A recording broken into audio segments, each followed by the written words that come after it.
So it's funny because I think people that listen to the show know I've had like a pretty reasonable outlook on Alperen like this whole time. And I think that Rockets fans who don't always listen to the show on online think I hate Alperen or whatever. I think that getting Kevin Durant is going to be pretty massive for Şengün.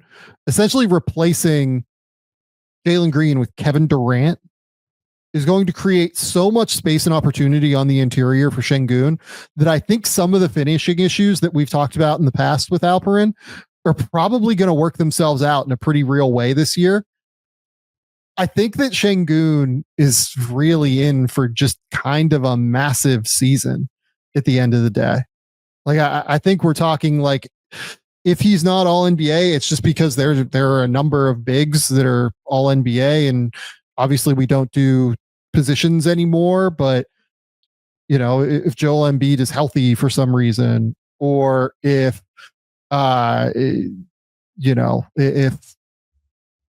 whoever you want to point out among the bigs, Nikola Jokic is obviously still there. Karl Anthony Towns is still obviously there, having made all NBA last year. And on top of it, there's just all these guards that are going to continue to have strong seasons. Victor Wembanyama is going to take a massive leap. I didn't put Victor as a breakout player because he was already going to make all NBA last year until he got hurt. I just don't see it as a player worth listing on something like this. I think his breakout was last year, frankly. Şengün, on the other hand, you can make the case that the breakout was last year, but he did average 19 and 10. It wasn't a crazy, insane year. And the reason for that really was the finishing to me. Last season, among all players in the NBA, Şengün was just in the 40th percentile, according to Synergy, in terms of percentage at the basket. He only made 54.7% of his layups in total last year. In half court settings, he was at 58.8%, which is a little bit better of a number, but the finishing really just needs to improve. And I think that having the space will give him more open shots to the basket for it to be a little bit easier. I think teams aren't going to be able to collapse as easily down on the block whenever he catches in the mid post. And I think that being able to run fun actions with Kevin Durant, where he can be the screener, he can be the ball handler, being able to run fun actions with Fred VanVleet, being able to run fun actions with VanVleet is the screener sometimes, where it's no longer Jalen Green on the weak side. It's Kevin Durant on the weak side, is going to force way, way less help going toward Şengün and VanVleet, or Şengün and whoever is the primary action. It can be Amen Thompson if you want it to be. And that's going to lead to all sorts of positive outcomes, I think, for the Houston Rockets. I don't think he's going to be the leading scorer on the team. I think Kevin Durant will obviously be the leading scorer on the team.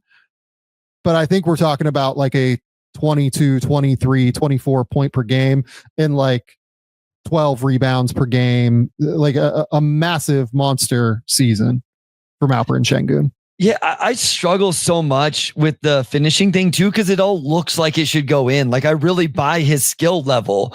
I think he has real strength and he's able to bump dudes. He's just below the rim is the issue. Sure. But we've seen below the rim finishers with touch and skill be able to figure it out. And I guess I just look at Şengün and just, I guess because of his passing and feel for the game in other aspects, I feel like his touch and his finishing should be better. Because he has change of pace in his steps and just all sorts of little nuanced things that you want to see a below the rim finisher have like that. I think one of the biggest things with KD is just not getting the full, not getting the primary attention of every single defense, right? Defense he's still going to be super high on the scouting report, but he's going to get some advantageous matchups now because there's going to be so much attention on KD, or the action is for KD, and then he's the recipient of something where, I feel like I had so many notes from the Rockets Warriors playoff series where it's Şengün is having to work for everything. And not only was he having to work for everything, Sam, he's having to work against, Draymond Green, one of the top 3 defenders in the NBA, to get it, where if there's a Kevin Durant out there, maybe Draymond is guarding KD a little bit more, or you're running actions that gets, a switch or gets his attention off the ball and gets Şengün something easy. So this is I hope nobody skews this to the, a way I don't mean it to say. I just think it's going to make his life a little bit easier. And because his life may be made a little easier, it will be even more productive and perhaps more efficient. And again, when we're talking all NBA or even maybe like high level all-star, whatever, wins matter. And this is a team that I think is going to be top 2 or 3 in the West yet again. And so that really plays into it. Also, I also want to quickly mention, at the very least, he is a cog in a very good defensive team. And I think has really improved on that end of the floor. And I think he should be commended for that. And I think it should definitely be mentioned when we talk about Şengün. Yeah, I agree. He's gotten better on that end of the court for sure.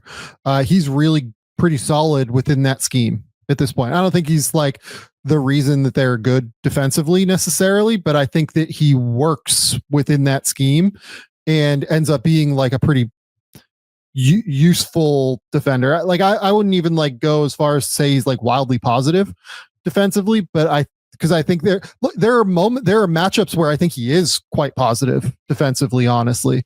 I think there are matchups that can kind of take advantage of him defensively and just in terms of his movement skills and his ability to kind of like just kind of bump guys and end up in trouble there and like having to guard in space and everything. But if he can just kind of camp out in the paint, like he's very good at that at this point. And he's also gotten pretty good at being able to like show and recover when necessary or play at the level and recover when necessary. Like he does some things pretty well on defense now, I would argue. It's just that there are other things that he struggles with at times. Like it's just kind of matchup dependent with him in a real way. Was 5% below league average in true shooting percentage last year. This is not just like a narrative that we're bringing up here that he can't finish. Like the finishing was a problem last year. At the end of the day, though, I think it's going to improve. I think we're looking at a guy who's going to be above league average in efficiency this season because of the addition of Kevin Durant. I also wonder if just like kind of bringing in, like, I guess what I'm really interested in is how often do they go to the 2 big lineup as well? Sure. And or do they continue to look at like smaller groups given the addition of Dorian Finney-Smith here, who can, guard 5s if they want him to. He can guard 4s. He can, deal with 3s. I wouldn't want him, guarding real perimeter players necessarily at this point, but they just have a lot of options. But he's kind of the fulcrum point to me at the center position that makes their optionality really work. He and Amen's obviously the one that like really makes it work because he can be, a 6'8" or 6'7" point guard, or he can be a 6'7" center, depending on what you need. He just kind of fills all of the gaps. But I think Şengün's gonna have a huge year. Coming off of a massive Eurobasket, obviously. I hope he doesn't tire out. I think that would be one thing that would worry me. Just like, full season last year, directly into the playoffs, into Eurobasket this summer, into full season this year. Hopefully he stays healthy. Hopefully he doesn't just like totally get wiped by April or whatever. But from a talent perspective, I am very high on what Şengün's going to do this year. No, it'll be fun, and I'm interested to see like what the rotations that Ime and the staff cook up there with. KD is a guy that you can move up and down the lineup a little bit. Jabari has a little bit. Amin has as much as anybody. And then you have a couple backup centers, like you just Tari, all of these guys have a little bit of flexibility outside of, the 2 small guards. And so it will be interesting to see, going super big, going a little bit smaller. You could go a little bit more floor spacing. You can go a little more, you mentioned DFS. So a lot of options there for Ime to work out and some fun things that they could absolutely do. You mentioned Chet, and I struggled a little bit with Chet because I think Chet is going to like continue to get better and better. And I just don't know if the box score is going to say that necessarily. Yeah. Like he wasn't going to be a choice. You know what I mean? Yeah. He wasn't going to be a choice for me. It was like, just as I was looking for names, he came up because I'm like, what if he has an Evan Mobley year, right? Like, what if Victor isn't there? Chet is DPOY because he's the best defender on the best defense, and the offense jump does happen because he shoots the ball better, or maybe SGA, now that he's won MVP, finals MVP, and a title all in 1 year. Well, maybe SGA takes a slight usage step back in the regular season, and Chet takes a step up or something. So I wasn't like all in on it. It was like, I literally have a line between Paolo and Chet, but it was just like the second name I would have come up with for an all NBA situation.